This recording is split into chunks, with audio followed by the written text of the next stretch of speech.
Welcome to the very best part of my broadcast week. For those watching on CBS News streaming, we're in a library. I'll tell you which library in a second. But to set this conversation up, you might remember a couple of weeks ago, we had an episode that was focused on a gentleman named Lance Wallnau and a critic of Lance Wallnau named Matthew Taylor. Lance Wallnau is a leader in the charismatic Christian movement in this country, huge internet following, and he talked about his approach to not only faith in this country, politics, and a kind of orientation that is, I think, fair to describe pro-Trump, and unapologetically so. So we're going to have the counter-argument to that in this episode. And we're in the library of Jim Wallis. Jim, it's great to see you. Thanks for joining us. Glad to have you here in my office. So, Jim, very briefly, before we get into some of the nitty-gritty of this, tell my audience who you are and what your influence is in Christian theology.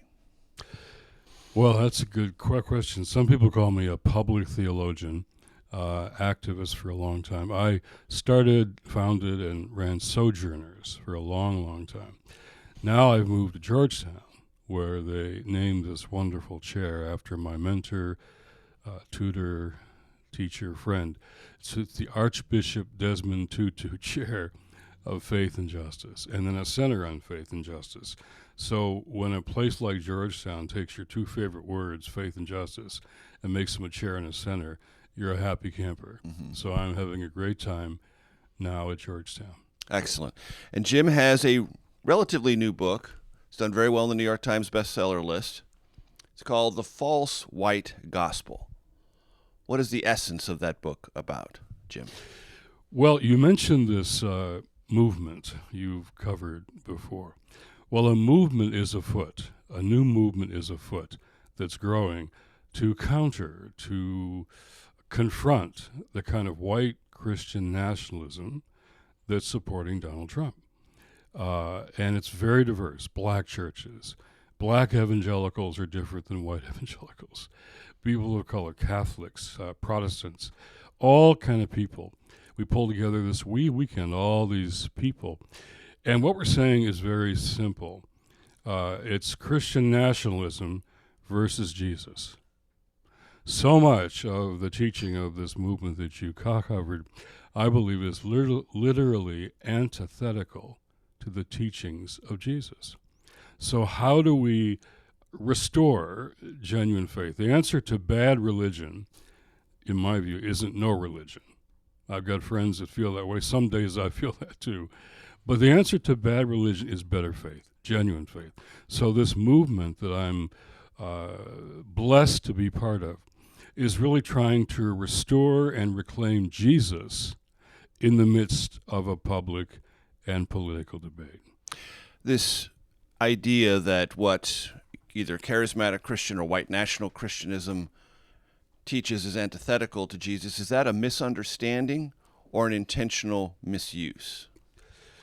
I think many of the people who are following this movement are confused. They misunderstand. They're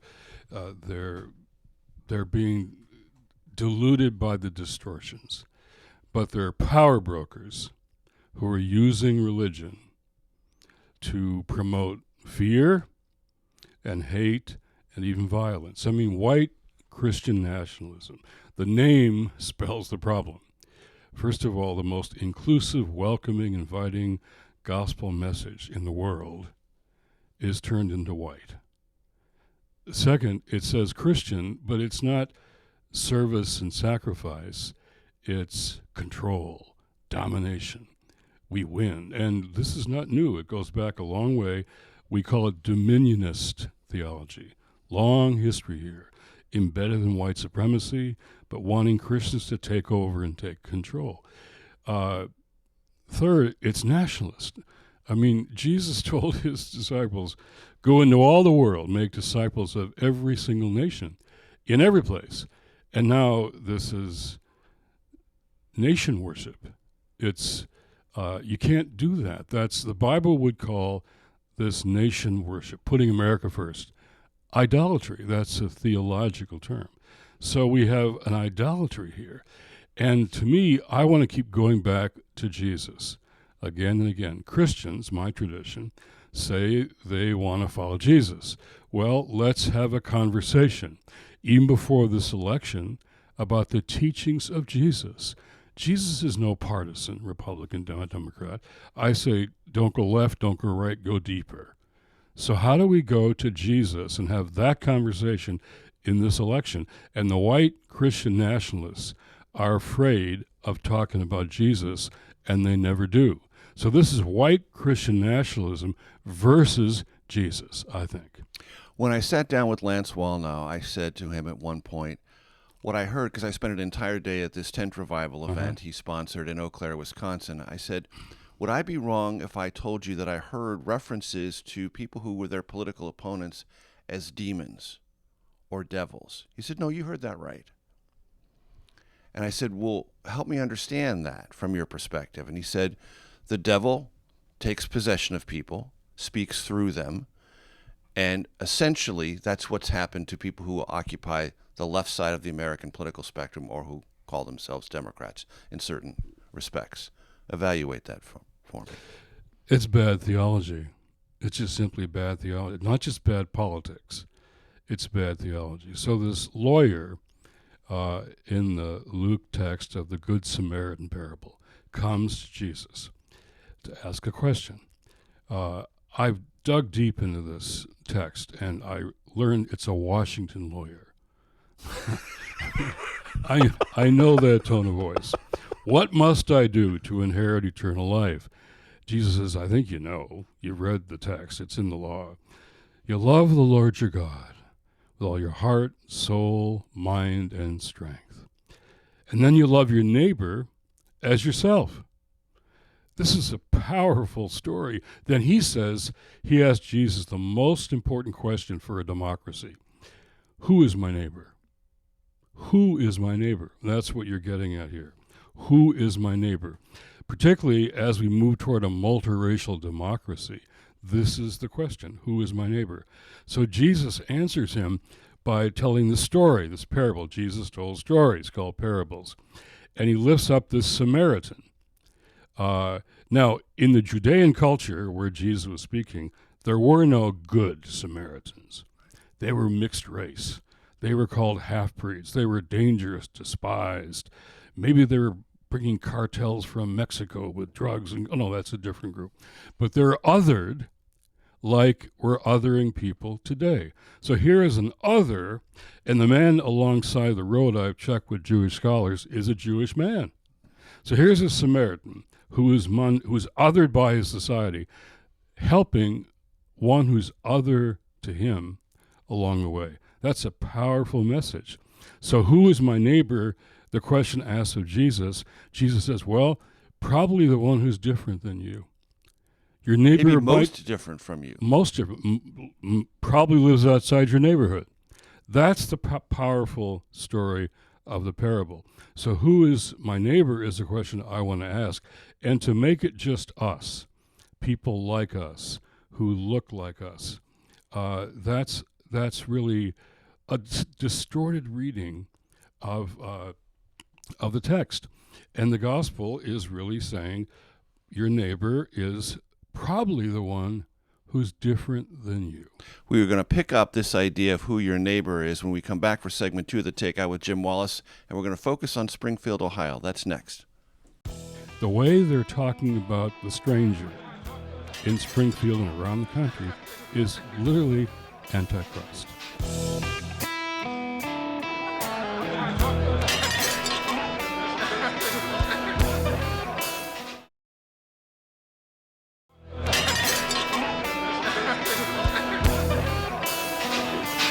Welcome back to the Takeout. Jim Wallis is our special guest. We are privileged to be in his library in Upper Northwest Washington, D.C.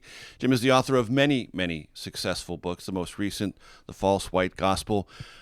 As we ended segment 1, Jim, we talked about this essential question posed to Jesus, but you say is an overlay for our entire democratic future. Who is our neighbor? Translate that from your vantage point into this fraught, falsified debate over what is or isn't happening in Springfield, Ohio. This may be the best example. It's very current, timely, It's on the news every day. Springfield, Ohio. Donald Trump said Haitian immigrants are stealing and eating people's beloved pets, dogs and cats. The Ohio governor, Republican, is not true. The mayor of Springfield, Republican, not true. But there's a deeper issue here. First is, who does Donald Trump lie most about? Again and again and again. Immigrants, refugees, and those who are racially different from the white base he's trying to stir up with anger and resentment. Coming down the Trump escalator, his first talk was against Mexicans who are rapists and criminals, and it's gotten worse. Now immigrants are from insane asylums and prisons and gangs and cartels. Places we've never heard of, S-hole countries. That's what he said, S-hole countries. He said he'd love more immigrants from Norway. I asked a Norwegian who came to our conference last week. He said, "We don't want to come." Right? But so this gets us back, or should, to Jesus. What did Jesus say about this issue? This has come up for me again and again in all the Springfield coverage. In the 25th chapter of Matthew, Jesus says, "I was hungry. It was me. I was thirsty. I was naked. I was sick. I was in prison. I was a stranger." And the word there in the text, stranger, literally means immigrant. That's what the word means. And then he says, "As you've done to the least of these, you've done to me." That's the most powerful thing I ever read as a student activist, and it brought me to Christ, that text. It was my conversion text. Now, he says you should welcome the stranger. And how you treat the stranger is how you treat Christ himself. Now, immigration's complex. It's a broken system. Both parties are responsible for that. Both parties have to fix it. We can have a good talk about what we should do to make it comprehensive, legal, humane, compassionate. That's all good. But to demonize, to demean, to attack, and lie about the people Jesus calls the stranger, this is antithetical to Jesus' teachings. I want to say what Donald Trump is saying about and Vance, they're both saying this. They're doubling down every day. The way they're talking about the stranger in Springfield and around the country is literally antichrist. I say that clearly and deliberately. It's against the teaching of Jesus. And if I could just add one other component to this, the gospel you referred to creates an image of someone who is an immigrant, another who is possibly weak or not necessarily in that moment capable of being productive. In the case of Springfield, Ohio, and I've talked to people there about this, they were brought there under temporary protected status, which Legally. means that is a legal definition of their presence. Not by accident brought to Springfield, brought with intention to fill jobs that were previously unfilled. And by all accounts I've been able to come across, either reporting myself or reading other accounts, they were highly productive, good workers, exactly what the community hoped they might be. Now, that doesn't necessarily, from a humanistic point of view, elevate them in any particular way, mean they're more deserving, but they're outside of that imagery of someone who is pitiful and sort of on the side of the road. They're in the game, helping, and yet still subject to this scurrilous demonization. They're contributing. The mayor says so. The governor says so. All the people there say so. But the employers say so. Yeah, that's right. And now, though, there are bomb threats. There are attacks. There are schools and hospitals being closed. If you're black in Springfield, Haitian or not, you live in fear every day. So these are lies. Back to Donald Trump. These are lies. They're not accountable to facts, to truth. They're lies. And they're racial lies. We can't miss that. Who does he lie about the most?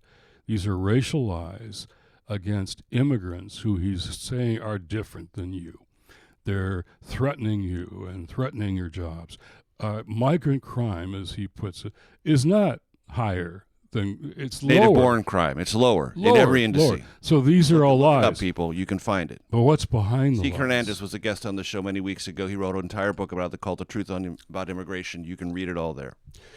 So these are lies, and they're lies against people of color who are different than the base he's trying to rile up and make afraid. So to me, this is what I'm saying is not just factually incorrect, irresponsible. This is counter to the teachings of Jesus Christ. So the movement I'm part of is saying, let's bring Jesus back into the conversation. Let's bring Jesus into the Springfield conversation. Not just the facts, which, as you say, are very clear, but how do we bring how we're to treat the stranger? Says Jesus, that's how you treat me. That's pretty powerful for those who say we're Christians. It means you follow Jesus. So I want to bring Jesus into the Springfield debate. Does Jesus belong near the center or at the center of politics in our country? Well, Jesus belongs at the center of our lives if we say we're his followers. Now, and Jesus brings us values. What are the values? Like how we treat the stranger. What are the values? How we treat the poorest and most vulnerable. It brings values to us, and then we can vote based on those values.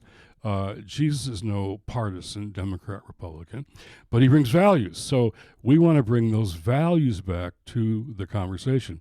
And these lies, Jesus also said, you'll know the truth, and the truth will make you free, right? Every crowd of people I talked to, they said, free. Mm-hmm. As you look at that text, to me it means the opposite of truth-telling is not just lies, it's captivity. Captivity. And so truth and freedom are indivisible. So a whole lot of people are captive to these lies that are being told. So it's not like they're just bad people, but they're captive to the lies that Donald Trump is telling. So I want to set our people free. I'm from that white evangelical background. I grew up in that. There's a lot of good folks who are confused. They're captive. They're stuck. This distorted, what I call the false white gospel, they're trapped in it. And I don't want to tell them they're bad or they're wrong and I'm right. I want to say, let's talk about setting the captive free. Releasing the straitjacket, right? Yeah. That's metaphorically what you're talking about, a kind of intellectual straitjacketing that goes on under the guise of either theology or Christian beliefs. That is the voice of Jim Wallis. We are very gratefully invited into his library here in Upper Northwest Washington, D.C., the book, The False White Gospel. When we come back, we're going to talk about the spread of Christianity globally, which is, I think, what Christians would regard as a good thing, and yet the fear that white Christians have about ethnic differences. That's coming up on the Takeout, segment 3, in just 1 second. Right now, the body of Christ around the world, as you suggest, is the most diverse human community on the planet.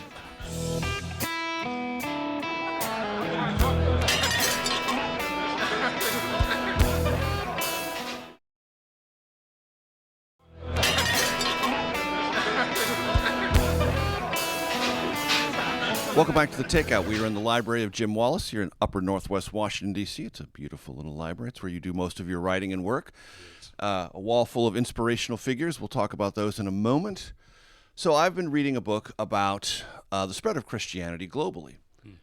It's a hot thing. It's spreading in numbers that are kind of sensational in Central America, South America, Asia, Africa.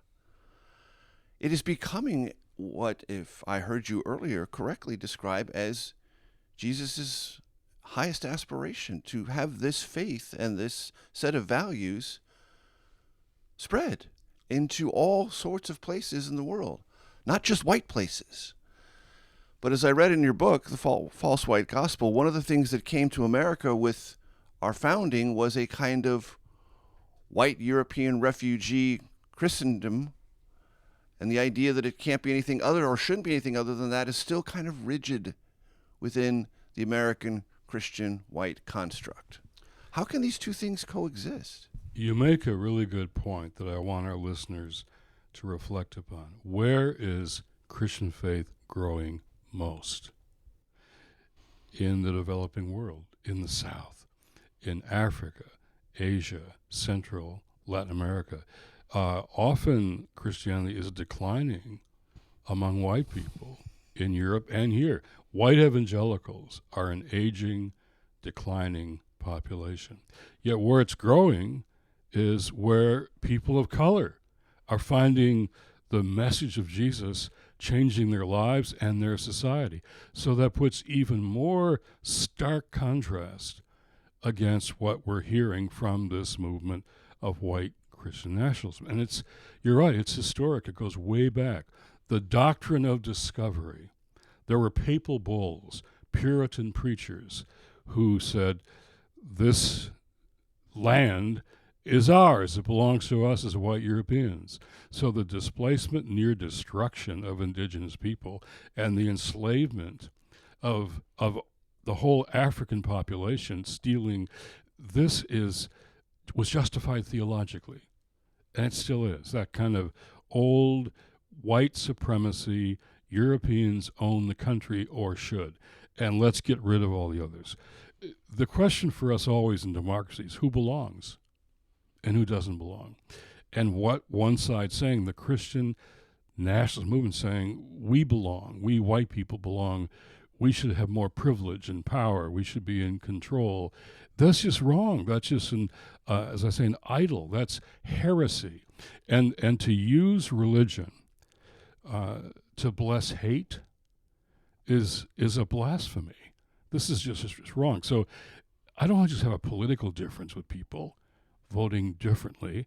It's about bad religion, bad theology, and it misses the whole global history. Right now, the body of Christ around the world, as you suggest, is the most diverse human community on the planet.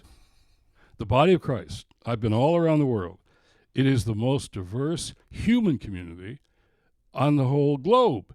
And yet here, we're talking about white Christian nationalism. It's a narrowing, it's a distorting, it's a using and abusing of religion to gain political power. And fundamentalism, as you know well, in all our traditions, Jewish, Christian, Islamic, fundamentalism is the use of religion to gain political power.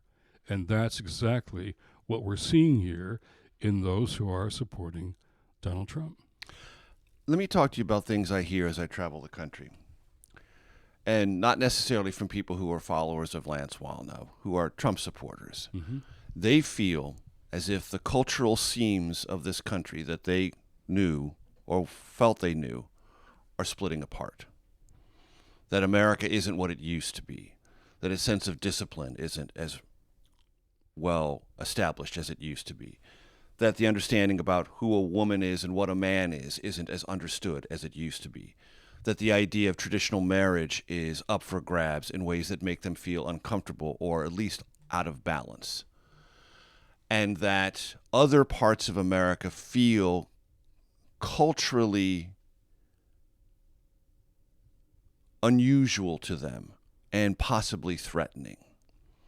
These don't strike me as people who are evil or have evil intent. They just feel dislodged and out of balance. What would you say to them? Well, as we're looking at Springfield, that many immigrants coming in has led to all kinds of issues about how... Legitimate issues. Legitimate questions. Yep. Let's talk about those. And the people who are saying these attacks are lies are saying, sure, we've had things that we're having to work with. So changes in culture are, in fact, important things to listen to and deal with. But I want to make sure we're asking all the people. Ask black churches. black church leaders, pastors, and all those, they don't want to go back. Going back to a time, an old time, is not what they want to see happen.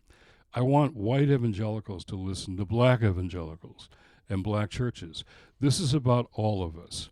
And if we succeed in finally having a genuinely multiracial democracy, we'll be the first one in the world. That's why this whole white Christian nationalism is making a comeback, a last stand, a final battle. And they're saying by any means necessary, because we're really on the brink of something very powerful. And a multiracial democracy, we'd be the first in the world. And we're close to it, right?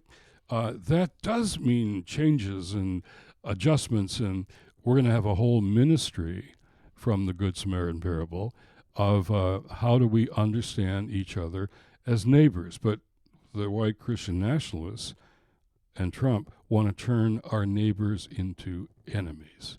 So we're not saying there's not issues to discuss. There are. Policy, culture, all of that, that's good. But some principles are important, like you mentioned a couple of issues there. LGBTQ are all initials that spell those who are beloved of God. Okay?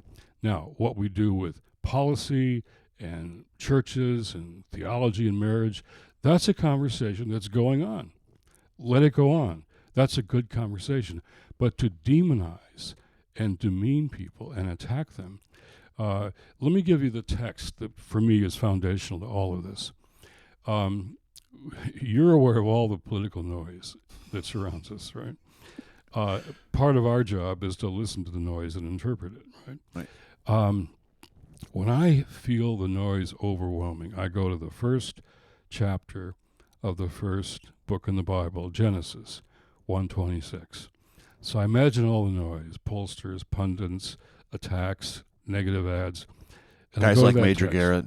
Well, all of us are in the middle of that, right? You and I live with that. Mm-hmm. And I go to that text, and here's what it says. Then God said. Then God said. Like, be quiet, noise. Then God said. Here's what God said. Let us make humankind, that's all of us, in our image and after our own likeness. That's the divine foundation for all earthly talk of human rights, civil rights, voting rights. We are all made in the image of God.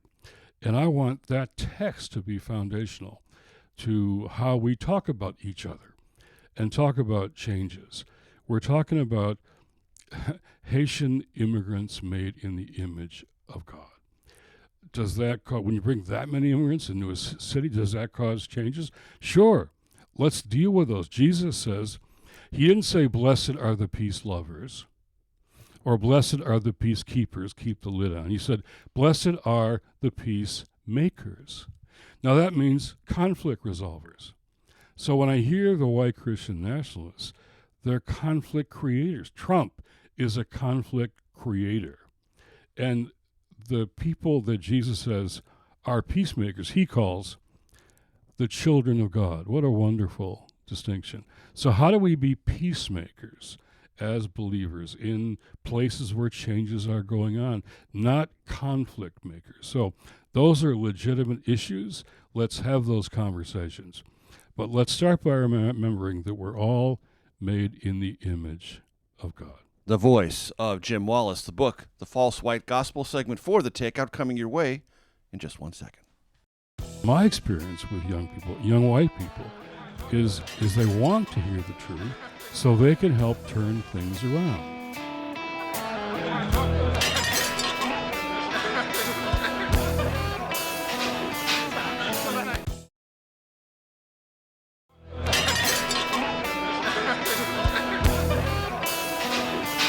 Welcome back to The Takeout. As I've mentioned many times, we are in the library in Upper Northwest Washington, D.C. of Jim Wallis. And I mentioned this, but I want to give you a second or two. You have some spirit energy on the wall, some photographs of your heroes. Who are some of them? Well, Vincent Harding, who's a wonderful African-American historian, was in the inner circle with Dr. King in the Southern movement, talks about the cloud of witnesses that surrounds us, our family tree. So I've made it a point on my wall, Dorothy Day of the Catholic Worker is on the wall. I got to meet her at the end of her life, spent some time with her. She was a mentor. Of course, Dr. King, Martin Luther King Jr., who said once, the church is meant to be not the master of the state, nor the servant of the state, but the conscience of the state. That's a good reminder to all of us.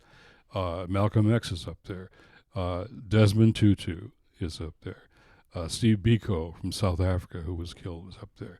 Mahatma Gandhi's up there. We both like that movie a lot. Thomas Merton is there. Oscar Romero from El Salvador. All these people who are, to me, they are my family tree, and they hover around me in this place that I write. When I'm writing and thinking and trying to figure stuff out, they're my cloud of witnesses, and I need their photos there to remind me of who they are. There's a gentleman up there, Bonhoeffer, also. Dietrich Bonhoeffer. You talk in the book about a Bonhoeffer moment early in the book. Tell my audience what that was and why it means something still to this day. So I was with a gathering of seminary students from all over the South at the Candler Theological School, Emory University in Atlanta, and I had spoken about these questions the night before. So all these seminary students were gathered to unpack the night. All the black students, all the black seminarians, pastors, these are pastors all over the South, they're pleading for truth-telling from these white young pastors. Most of them would have had a Black Lives Matter sign on their front lawns. But they're pleading for truth-telling, and the word they got back was risk. Truth versus risk. People are afraid of speaking out, afraid of losing their parsonages, they said, their pensions, their members, their jobs.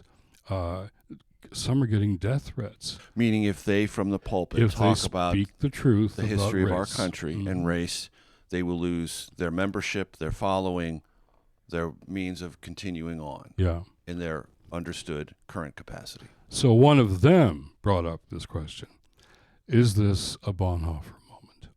Dietrich Bonhoeffer was a young German pastor.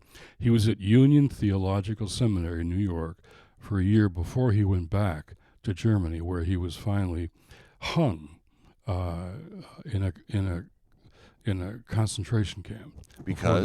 Because he opposed Hitler and the Third Reich. He did something called the Confessing Church. Karl Barth, the great theologian, Dietrich Bonhoeffer, a number of those Christians opposed what they called the German church, which allowed the Third Reich and Nazism to infiltrate even the churches. And they were preaching a false gospel, indeed a false white gospel. And so these students raised Bonhoeffer. He wrote a book called The Cost of Discipleship. And so when he was in New York, though, he went to visit Abyssinian Baptist Church, black church. He's probably the only white guy that showed up on Sundays. And he was powerfully influenced by black preaching, black liturgy, music, worship, and that he took back into the Confessing Church. So these students and these pastors raised this Bonhoeffer moment.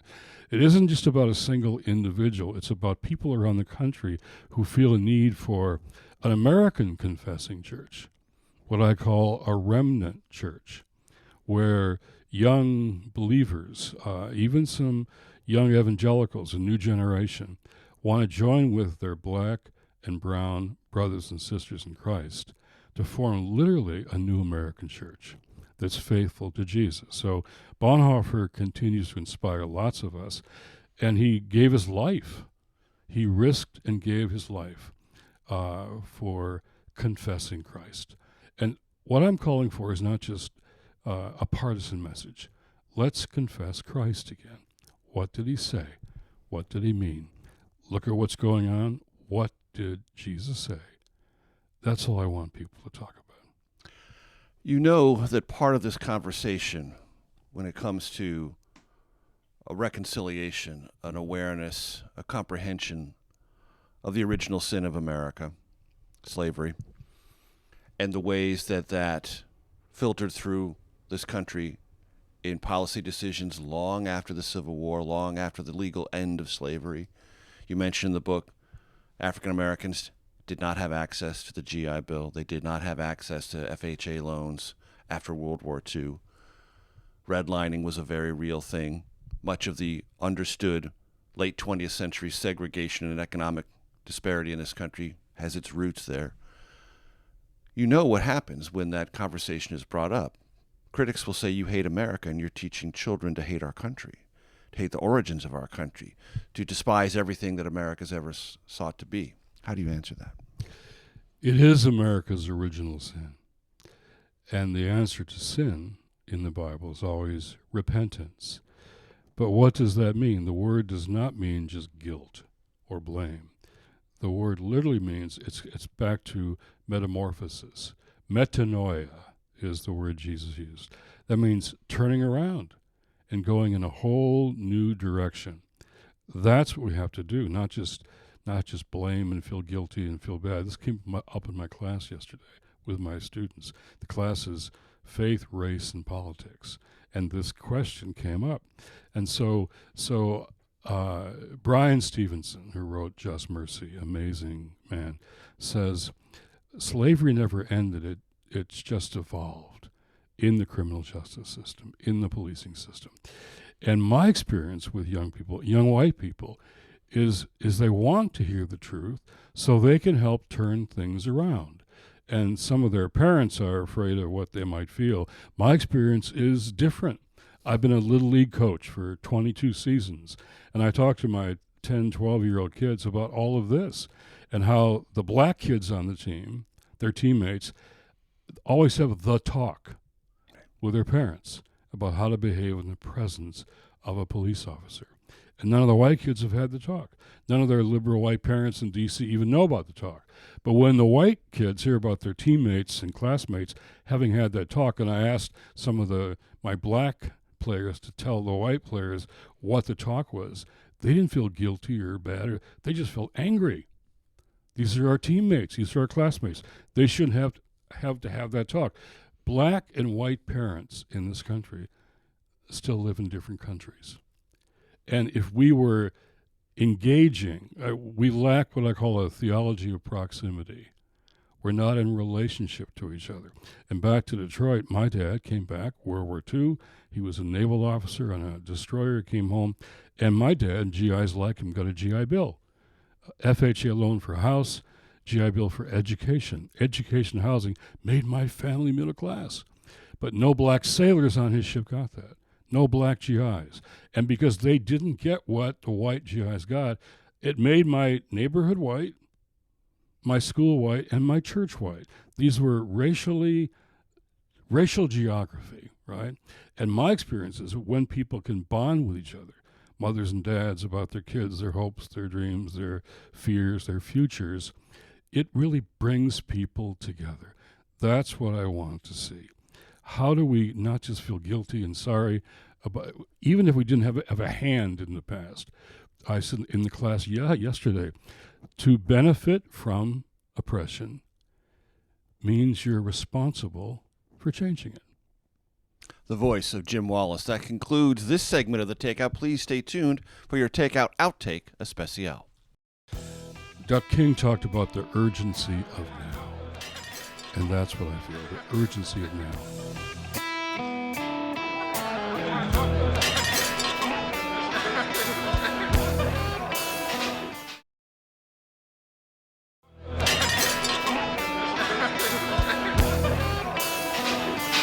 Welcome to your Takeout Outtake Especial. Jim Wallis is our special guest. We are in his beautiful library here in Upper Northwest Washington, D.C. So we have 3 questions we ask our guests. Take them in whichever order you prefer. Most influential book in your life, all-time favorite movie, and if you're going to listen to some music that you really, really enjoy, what kind of artist or genre is it most likely to be? Well, I have been, when my little white church in Detroit basically threw me out for asking these questions about race and the war in Vietnam and poverty, just showed up at black churches, just showed up. and got taken in, and they answered all my obvious naive white boy questions. And that still feels like my spiritual home. So gospel music, for me, does something that nothing else does for me. So favorite film, that's... I actually, as a kid, liked The Sound of Music. Great movie. And I still do, in terms of, the sort of the family, but also standing up to Nazism and risking. But I love Gandhi. I love that movie. And I got to say, Casablanca is still a favorite, too. Always mentioned, Yeah. or frequently mentioned. Yeah. Influential book. I've got an idea, but I don't want to presume. Well, I think when I was a teenager, I began to read these books, and I started reading Dot King, and I got all his sermon tapes and listened to what he said. The last book, Where Do We Go From Here? Right. Chaos or community? Yeah. Where do we go from here? Chaos or community? That's so relevant now. Dot King talked about the urgency of now. And that's what I feel, the urgency of now. So we're getting practical. This isn't just for us theoretical. We're training poll chaplains to go in the perilous polling places where voter suppression or intimidation has been threatened. I call it lawyers and collars. Lawyers are there, but collars, bishops, and clergy to offer information, calmness. We're training them. We've trained 1,000 so far, and more are being recruited every day to be at maybe the most dangerous places to offer a calming spirit, true information, and if necessary, we're training them in de-escalation. So we're taking this to the polling places and to the streets. And so how do we take our theology and make it practical in people's lives? That's what we're doing right now, and a lot of people are saying, I was a little nervous about going to a polling place. They're threatening, Trump says, poll challengers. He's threatening intimidation. And it's often poor and minority polling places where they're most threatening. So we're going to go there and be poll chaplains on election day, before and now even after, when there's a threat of violence. So how do we take our faith to the streets in Springfield or in voter suppression polling place? How do we become, back to that text in Genesis, how do we become an Imago Dei movement? An Imago Dei movement, an image of God movement in this election cycle. These are people made in the image of God. How do we treat them is what we have to raise up. Jim Wallis, it's been a pleasure. I've enjoyed it. Thank you so much. We'll see you next week, folks.